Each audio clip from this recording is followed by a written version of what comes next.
ನಮಸ್ಕಾರ. ನಾನು ಯಾರು? ಬಹುಶಃ ನಮ್ಮ ಜೀವನದ ಅತಿ ದೊಡ್ಡ ಅತಿ ಗಹನವಾದ ಪ್ರಶ್ನೆ ಅಂದ್ರೆ ಇದೇ ಇರಬೇಕು. ಬನ್ನಿ, ಇವತ್ತು ಈ ಪ್ರಶ್ನೆಯ ಆಳಕ್ಕೆ ಇಳಿದು ಅದರ ಉತ್ತರವನ್ನು ಹುಡುಕೋಕೆ ಒಂದು ಪ್ರಯತ್ನ ಮಾಡೋಣ. ಈ ಅನ್ವೇಷಣೆಯ ಪ್ರಯಾಣಕ್ಕೆ ಸ್ವಾಗತ. ಇದು ಕೇವಲ ಒಂದು ಪ್ರಶ್ನೆ ಅಷ್ಟೇ ಅಲ್ಲ, ಇದು ನಮ್ಮನ್ನೇ ನಾವು ಅರ್ಥ ಮಾಡಿಕೊಳ್ಳುವ ಒಂದು ದೊಡ್ಡ ಪಯಣದ ಮೊದಲ ಹೆಜ್ಜೆ. ನಮ್ಮೆಲ್ಲರ ಮನಸ್ಸಲ್ಲೂ ಒಂದಲ್ಲ ಒಂದು ಸಲ ಈ ಪ್ರಶ್ನೆ ಬಂದೇ ಬರುತ್ತೆ. ನಿಜಕ್ಕೂ ನಾನು ಯಾರು? ಸರಿ, ನಮ್ಮ ಹುಡುಕಾಟದ ಮೊದಲ ಹೆಜ್ಜೆ ಇಡೋಣ. ಯಾವುದು ಆ ಅತಿದೊಡ್ಡ ಪ್ರಶ್ನೆ ಅಂತ? ಯಾಕಂದ್ರೆ ಜಗತ್ತಿನಲ್ಲಿರೋ ಬೇರೆಲ್ಲ ಜ್ಞಾನಕ್ಕಿಂತ ತನ್ನನ್ನು ತಾನು ತಿಳಿದುಕೊಳ್ಳುವುದೇ ಎಲ್ಲಕ್ಕಿಂತ ಮಿಗಿಲಾದದ್ದು. ಈ ಮಾತು ಎಷ್ಟು ನಿಜ ಅಲ್ವಾ? ಯೋಚನೆ ಮಾಡಿ ನೋಡಿ, ನಮ್ಮ ಜೀವನದಲ್ಲಿ ಬರುವ ಎಷ್ಟೋ ಕಷ್ಟಗಳಿಗೆ, ನಾವು ತಗೊಳ್ಳೋ ತಪ್ಪು ನಿರ್ಧಾರಗಳಿಗೆ ಮತ್ತು ನಮ್ಮ ದುಃಖಕ್ಕೆಲ್ಲ ಮೂಲ ಕಾರಣ ಏನ್ ಗೊತ್ತಾ? ನಮ್ಮ ಬಗ್ಗೆ ನಮಗೆ ಸರಿಯಾಗಿ ಗೊತ್ತಿಲ್ದಿರೋದು.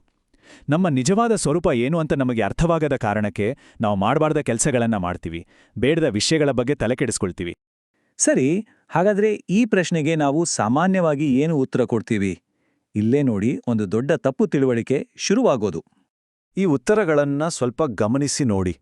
ನಾನು ಬ್ರಾಹ್ಮಣ, ನಾನು ಅಧಿಕಾರಿ, ನಾನು ಇಂಥವನು, ಈ ಎಲ್ಲ ಉತ್ತರಗಳು ನಮ್ಮ ಸಮಾಜದಲ್ಲಿರೋ ಪಾತ್ರ, ನಮ್ಮ ವಂಶ, ನಮ್ಮ ವೃತ್ತಿ ಅಥವಾ ನಮ್ಮ ನಂಬಿಕೆಯನ್ನಷ್ಟೇ ಹೇಳುತ್ತೆ. ಇವೆಲ್ಲವೂ ನಮ್ಮ ದೇಹಕ್ಕೆ ಸಂಬಂಧಪಟ್ಟಿದ್ದು, ನಮ್ಮ ನಿಜವಾದ ನಾನುಗೆ ಅಲ್ಲ. ಇದು ನಮ್ಮ ಅಸ್ತಿತ್ವನಾ? ಇಲ್ಲ, ಇದು ಕೇವಲ ನಮ್ಮ ಗುರುತಿನ ಚೀಟಿಯಷ್ಟೇ. ಹೌದು, ಈ ಎಲ್ಲಾ ಗೊಂದಲಕ್ಕೆ ಮೂಲ ಕಾರಣವೇ ದೇಹ ಭಾವ. ಅಂದ್ರೆ ನಾವೇ ನಮ್ಮನ್ನ ಈ ದೇಹ ಅಂತ ಅಂದ್ಕೊಳ್ಳೋದು. ಒಂದು ಕ್ಷಣ ಯೋಚಿಸಿ, ನಾವು ಹಾಕ್ಕೊಂಡಿರೋ ಬಟ್ಟೆನೇ ನಾನು ಅಂತ ಹೇಳಿದ್ರೆ ಹೇಗಿರುತ್ತೆ? ದೇಹ ಕೂಡ ಹಾಗೆಯೇ, ಅದೊಂದು ಸಾಧನ, ಒಂದು ವಸ್ತ್ರ. ಆದ್ರೆ ನಾವು ಅದನ್ನೇ ನಾನು ಅಂತ ಅನ್ನೋ ಭ್ರಮೆಯಲ್ಲಿ ಬದುಕ್ತಿದ್ದೇವೆ. ಸರಿ, ಈ ದೇಹ ಭಾವ ಅನ್ನೋ ಕಲ್ಪನೆಯಿಂದಲೇ ನಮ್ಮೊಳಗೆ ಒಂದು ದೊಡ್ಡ ಸಂಘರ್ಷ ಶುರುವಾಗುತ್ತೆ. ಅದುವೇ ದೇಹ ಮತ್ತು ಆತ್ಮದ ನಡುವಿನ ಸಂಘರ್ಷ.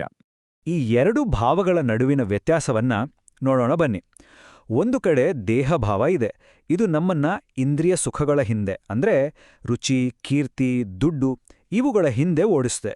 ಇನ್ನೊಂದು ಕಡೆ ಆತ್ಮಭಾವ. ಇದು ನಮ್ಮನ್ನ ಪರೋಪಕಾರ, ಸೇವೆ, ತ್ಯಾಗದಂತಹ ಒಳ್ಳೆ ಗುಣಗಳ ಕಡೆಗೆ ಸೆಳೆಯುತ್ತೆ.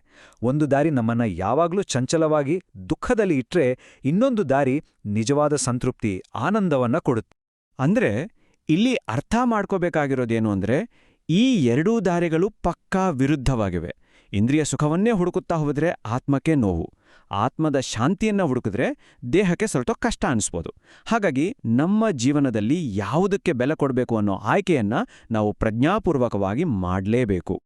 ಹಾಗಾದ್ರೆ ಈ ದೇಹಭಾವದ ಭ್ರಮೆಯಿಂದ ಹೊರಗಬಂದು ಆತ್ಮಜ್ಞಾನದ ದಾರಿಯಲ್ಲಿ ಹೋಗೋದು ಹೇಗೆ? ಇದನ್ನ ಅರ್ಥ ಮಾಡ್ಕೊಳ್ಳೋಕೆ ಎರಡು ಅದ್ಭುತವಾದ ರೂಪಕಗಳಿವೆ.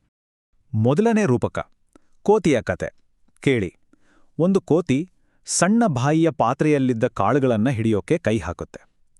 ಕಾಳುಗಳನ್ನ ಹಿಡಿದು ಮುಷ್ಟಿ ಮಾಡಿದಾಗ ಪಾತ್ರೆಯಿಂದ ಕೈ ಹೊರಗೆ ಬರೋದಿಲ್ಲ. ಅಯ್ಯೋ, ಕಾಳುಗಳು ನನ್ನ ಕೈಯನ್ನ ಹಿಡಿದುಕೊಂಡಿವೆ ಅಂತ ಚೀರಾಡುತ್ತೆ.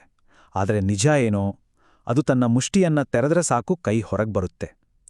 ನೋಡಿ, ನಮ್ಮ ಕಥೆನೂ ಇದೇ ಥರ. ನಮ್ಮ ಆಸೆಗಳೇ ನಮ್ಮನ್ನ ಕಟ್ಟಿ ಹಾಕಿವೆ. ಆ ಮುಷ್ಟಿಯನ್ನ ಅಂದ್ರೆ ಆಸೆಗಳನ್ನ ಬಿಟ್ರೆ ಸಾಕು, ನಾವು ಸ್ವತಂತ್ರರು.